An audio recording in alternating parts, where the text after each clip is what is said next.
আজ থেকে প্রায় ২ বছর আগের কথা। রোহান প্রতিদিন সন্ধ্যায় কোচিং ক্লাস সেরে বাড়ি ফিরত। শীতকাল, দিন স্বাভাবিকভাবেই ছোট, তাই ইদানিং কোচিং শেষ হতে হতে সন্ধ্যা হয়ে যেত। যাবার সময় দুটো পথ পড়ত, একটি মেইন রোড। অটো আর রিকশার ঠেলাঠেলিতে রাস্তা দিয়ে চলাফেরা করাটাই মুশকিল হয়ে যেত। আর একটা পথ ছিল একটা সরু লম্বা গলি। গলিটা এত লম্বা যে তাকালে এর শেষটা দেখা যেত না।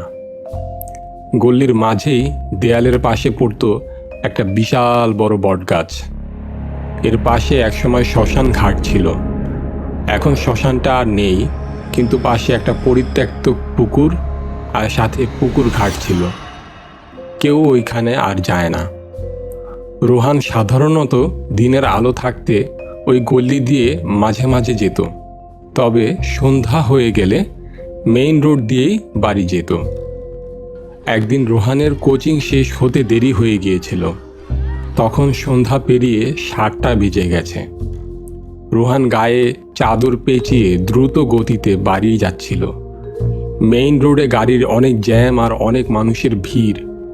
মফস্বল এলাকা, অনেক মানুষ থাকে, তবে সেই তুলনায় মেইন রোডটা ছোট, তাই খুব সহজেই জ্যাম বেঁধে যায়।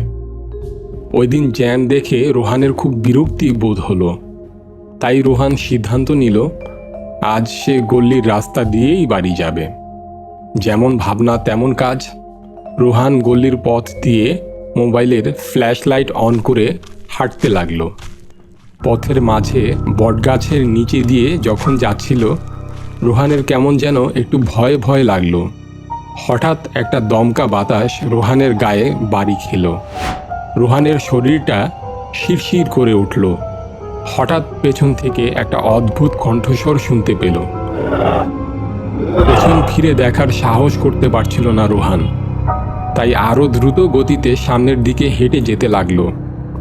অনেকটা দূর যাবার পর গলির শেষ মাথায় এসে সে একবার পিছনে ফিরে তাকালো, কিন্তু কাউকে সে দেখতে পেল না। মনে মনে বলতে লাগলো, আর জীবনেও এই গলি দিয়ে যাব না।